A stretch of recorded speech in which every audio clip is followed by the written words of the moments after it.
ನಮಸ್ಕಾರ ವೀಕ್ಷಕರೇ, ಪಾಕಸ್ತ್ರ ಚಾನಲ್ಗೆ ಸ್ವಾಗತ. ಇವತ್ತು ಹಲಸಿನ ಬೀಜವನ್ನು ಉಪಯೋಗಿಸಿಕೊಂಡು ಸಾಂಬಾರನ್ನು ಮಾಡಿ ತೋರಿಸ್ತಾ ಇರೋದು. ಈಗ ಹಲಸಿನ ಹಣ್ಣಿನ ಸೀಸನ್ ಆಗಿರೋದ್ರಿಂದ ಈ ರೀತಿ ಒಮ್ಮೆ ಸಾಂಬಾರು ಮಾಡ್ಕೊಳ್ಳಿ. ತುಂಬಾ ಟೇಸ್ಟಿಯಾಗಿ ಬರುತ್ತೆ, ಆರೋಗ್ಯಕರವಾಗಿರುತ್ತೆ. ಹಲಸಿನ ಬೀಜವನ್ನು ತಿನ್ನೋದ್ರಿಂದ ಆರೋಗ್ಯಕ್ಕೂ ತುಂಬ ಒಳ್ಳೆಯದು. ಇದರಲ್ಲಿ ತುಂಬಾ ಪೌಷ್ಟಿಕಾಂಶ ಸಿಗುತ್ತೆ ನಮಗೆ. ಈ ರೀತಿಯೂ ಒಮ್ಮೆ ಟ್ರೈ ಮಾಡಿ. ನಾವು ಹಲಸಿನ ಬೀಜವನ್ನು ಯಾವ ರೀತಿಯಲ್ಲೂ ಆದರೂ ಉಪಯೋಗಿಸ್ಕೊಳ್ಬೋದು. ಒಮ್ಮೆ ಸಾಂಬಾರು ಮಾಡಿಕೊಂಡು ಚೆನ್ನಾಗಿ ಟೇಸ್ಟು ಕೂಡ ಚೆನ್ನಾಗಿ ಅನಿಸುತ್ತೆ. ಇದು ಮುದ್ದೆಗೆ, ಚಪಾತಿಗೆ, ಹಾಗೆ ರೋಟಿಗೆ ಮತ್ತು ಅನ್ನಕ್ಕೆ, ಇಡ್ಲಿ ದೋಸೆ ಮಾಡ್ಕೊಂಡಾಗಲೂ ಈ ಒಂದು ಸಾಂಬಾರನ್ನು ಮಾಡ್ಕೊಳ್ಬೋದು. ನಾನೊಂದು 3 ಬದನೆಕಾಯಿ ತೊಗೊಂಡಿದ್ದೆ, 2 ನುಗ್ಗೆಕಾಯಿ ಇದೆ. ಇದನ್ನೀಗ ಕಟ್ ಮಾಡ್ಕೊಳ್ತೇನೆ. ಇಲ್ಲಿ ನಾನು ಕುಕ್ಕರಿಗೆ ಒಂದು 10-12 ಹಲಸಿನ ಬೀಜ ಹಾಕ್ಕೊಂಡು 2-3 ಸ್ಪೂನ್ ಆಗುವಷ್ಟು ತೊಗರಿಬೇಳೆ ಹಾಕಿದ್ದೆ. ಇದನ್ನು ಚೆನ್ನಾಗಿ ವಾಶ್ ಮಾಡಿಬಿಟ್ಟು ಕುಕ್ಕರಲ್ಲಿ ಹಾಕಿ ಒಂದು 3 ವಿಸಿಲ್ ಮಾಡ್ಕೊಳ್ಳೋಣ. ಈಗ ಇಲ್ಲಿ ತರಕಾರಿಯನ್ನು ಹಚ್ಚಿಟ್ಟಿದ್ದೆ. ನುಗ್ಗೆಕಾಯಿ, ಬದನೆಕಾಯಿ, ಹಾಗೆ 2 ಟೊಮೆಟೊ, 1 ಈರುಳ್ಳಿಯನ್ನು ಹಚ್ಚಿಟ್ಟಿದ್ದೆ.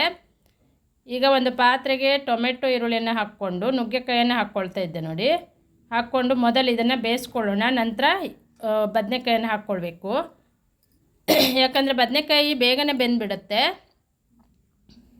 ಸ್ವಲ್ಪ ನೀರು ಹಾಕಿ ಒಂದು ಪಾತ್ರೆಯಲ್ಲಿ ಹಾಕಿ ಇದನ್ನು ಬೇಯಲಿಕ್ಕೆ ಇಟ್ಕೊಳ್ಳೋಣ. 1 ನಿಮಿಷ ಇದು ಬೆಂದ ನಂತರ ನಾನೀಗ ಬದನೆಕಾಯಿಯನ್ನು ಹಾಕ್ಕೊಳ್ತಾ ಇದ್ದೆ ನೋಡಿ.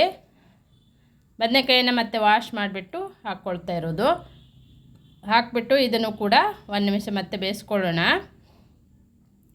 ಇದಕ್ಕೀಗ ಒಂದು ಸ್ವಲ್ಪ ಉಪ್ಪನ್ನು ಹಾಕ್ಕೊಳ್ಬೇಕು, ರುಚಿಗೆ ತಕ್ಕಷ್ಟು ಉಪ್ಪು. ಆವಾಗ ನುಗ್ಗೆಕಾಯಿ ಹಾಕಲಿಲ್ಲ, ಇವಾಗಲೇ ಹಾಕ್ತಾ ಇರೋದು ನಾನು. 1 ಚಿಟಿಕೆ ಅರಿಶಿಣದ ಹುಡಿ ಹಾಕಿದ್ದೆ. ಇದನ್ನು ಚೆನ್ನಾಗಿ ಮಿಕ್ಸ್ ಮಾಡಿ ಇದನ್ನು ಬೇಯಲಿಕ್ಕೆ ಇಟ್ಕೊಳ್ಳೋಣ.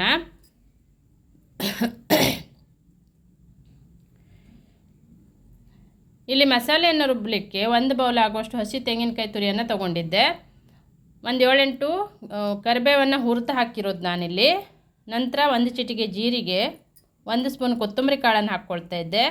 ಒಂದು 7-8 ಕಾಳು ಮೆಣಸನ್ನು ಹಾಕಿದ್ದೆ. ಒಂದು 10-12 ಮೆಂತ್ಯ ಕಾಳು ಹಾಕಿದ್ದೆ. ಎಲ್ಲ ಮಸಾಲೆಯನ್ನು ಡ್ರೈ ಆಗಿ ಹುರಿದಂಥ ಮಸಾಲೆಗಳಿವು. 1 ಸ್ಪೂನ್ ಆಗುವಷ್ಟು ಉದ್ದಿನಬೇಳೆಯನ್ನು ಕೂಡ ಹುರಿದು ಹಾಕಿದ್ದೆ ನೋಡಿ. ಉದ್ದಿನಬೇಳೆ ಹಾಕೋದ್ರಿಂದ ಚೆನ್ನಾಗಿ ಟೇಸ್ಟ್ ಬರುತ್ತೆ.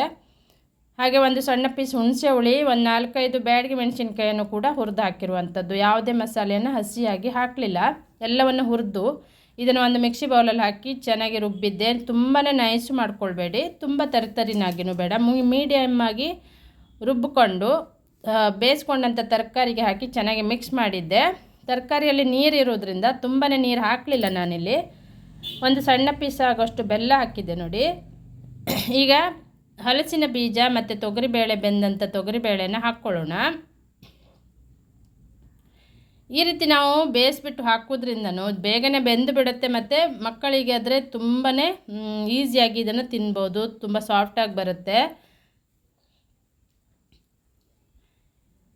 ಈಗ ಮೇಲ್ಗಡೆ 1 ಚಿಟಿಕೆ ಆಗುವಷ್ಟು ಕಸ್ತೂರಿ ಮೆಥಿ ಹಾಕಿ ಚೆನ್ನಾಗಿ ಈಗ ಮಸಾಲೆಯನ್ನು ಚೆನ್ನಾಗಿ ಕುದಿಸ್ಕೊಳ್ಬೇಕು. ತುಂಬಾ ಸಿಂಪಲಾಗಿ ಟೇಸ್ಟಿಯಾಗಿರುವಂಥ ಒಂದು ಸಾಂಬಾರು ರೆಡಿ ಆಗುತ್ತೆ ವೀಕ್ಷಕರೇ. ಒಮ್ಮೆ ನೀವು ಈಗ ಈ ಸೀಸನ್ನಲ್ಲಿ ಈ ಹಲಸಿನ ಬೀಜದಿಂದ ಈ ರೀತಿ ಒಮ್ಮೆ ಟ್ರೈ ಮಾಡ್ಕೊಳ್ಳಿ. ತುಂಬ ರುಚಿಯಾಗಿರುತ್ತೆ, ಎಲ್ಲರಿಗೂ ಇಷ್ಟನೂ ಆಗುತ್ತೆ ಇದು. ಆವಾಗ ಉಪ್ಪು ಹಾಕಿದ್ದೆ, ನೋಡಿಕೊಂಡು ಮತ್ತೆ ಉಪ್ಪು ಹಾಕ್ಕೊಳ್ತಾ ಇರೋದು. ಇದು ನಿಮ್ಮ ರುಚಿಗೆ ಅನುಗುಣಕ್ಕೆ ತಕ್ಕಂತೆ ಉಪ್ಪನ್ನು ಹಾಕ್ಕೊಳ್ಬೋದು. ಈಗ ಚೆನ್ನಾಗಿ ಕುದ್ದಿದೆ ನೋಡಿ. ಲಾಸ್ಟಲ್ಲಿ ಕೊತ್ತಂಬರಿ ಸೊಪ್ಪು ಹಾಕಿಬಿಟ್ಟು ಸ್ಟವನ್ನು ನಾನೀಗ ಆಫ್ ಮಾಡ್ಕೊಳ್ತೇನೆ.